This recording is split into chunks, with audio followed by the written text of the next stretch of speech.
Perkenalkan, saya Nika Nulandari dengan NIM 1105220028. Kecelakaan lalu lintas masih menjadi masalah serius dengan rata-rata 29 orang meninggal setiap harinya dan total korban mencapai lebih dari 10.000 jiwa dalam setahun. Salah satu dampak kecelakaan adalah amputasi, sebuah tindakan medis besar yang bertujuan untuk memperbaiki kualitas hidup meski menyebabkan kerusakan anggota tubuh secara permanen. Korban amputasi seringkali mengalami kesulitan psikologis seperti penolakan terhadap kondisi diri, kecenderungan menarik diri dari lingkungan sendiri atau sosial. Dukungan tim rehabilitasi diperlukan untuk penggunaan alat bantu seperti tangan prostetik, sangat penting dalam proses adaptasi pasien. Inovasi yang akan kami kembangkan dari permasalahan tersebut ialah tangan prostetik berbasis elektromiogram atau EMG yang bekerja dengan membaca sinyal aktivitas otot dan mengubahnya menjadi gerakan prostetik. Inovasi ini bertujuan untuk merancang tangan prostetik fungsional berbasis EMG menggunakan microcontroller Arduino.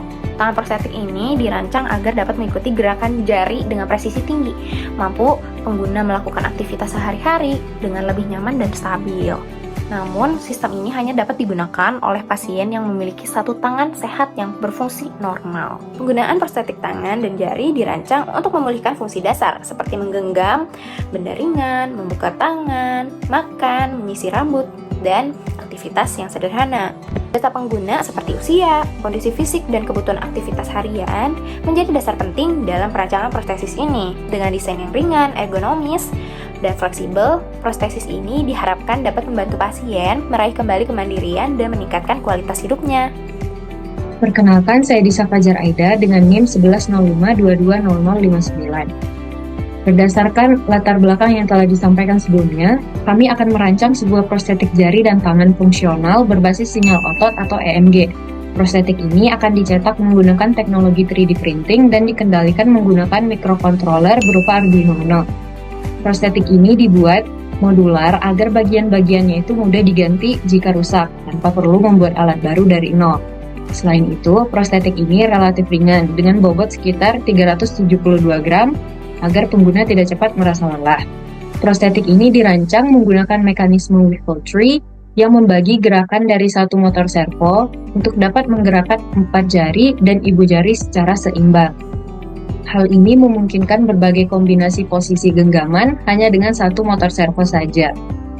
Adapun prinsip kerja sederhana dari prostetik ini yaitu sensor EMG yang ada pada prostetik akan menangkap sinyal dari otot tangan yang sehat dan kemudian sinyal tersebut akan diproses oleh Arduino untuk menggerakkan motor servonya. Material yang kami gunakan untuk membuat prostetik tangan ini, yang pertama itu ada filamen PLA, yaitu filamen yang berfungsi sebagai struktur atau rangka utama dari prostetiknya. Kemudian ada filamen TPU yang digunakan sebagai tendon pada jari-jari dan sendi, benang nilon, dan yang ketiga itu ada benang nilon yang digunakan untuk pergerakan jari atau sistem tendon pada prostetik. Dan yang terakhir itu ada lem cyanoacrylate atau power glue yang digunakan sebagai penyambung antar partnya.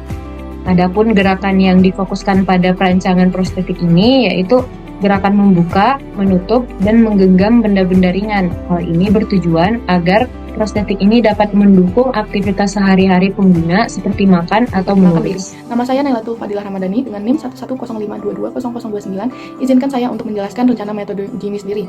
Metode uji itu sendiri yaitu dirancang untuk mengevaluasi kinerja, keandalan, dan kenyamanan dari prostetik ini sendiri, kami pengguna itu sendiri. Untuk parameter pengujian ini, kami melakukan beberapa parameter, yaitu kami akan mengukur tingkat kenyamanan dalam bentuk skala dari 1 hingga 10. Kami juga akan mengukur kesesuaian ukuran dan bentuk prostetik dengan tubuh pengguna. Dan yang terakhir, kami akan mengukur kemudahan pengguna dalam aktivitas dasar. Uji kekuatan dan daya tahan yang bertujuan untuk memastikan prostetik dapat bertahan dalam kondisi menggunakan jangka waktu panjang dan aktivitas berat. Kami berharap dapat memberikan solusi yang mengembalikan kemandirian dan kualitas hidup bagi pasien atau pengguna, serta membuka harapan baru untuk kehidupan yang lebih baik. Sekian dan terima kasih dari kelompok 9.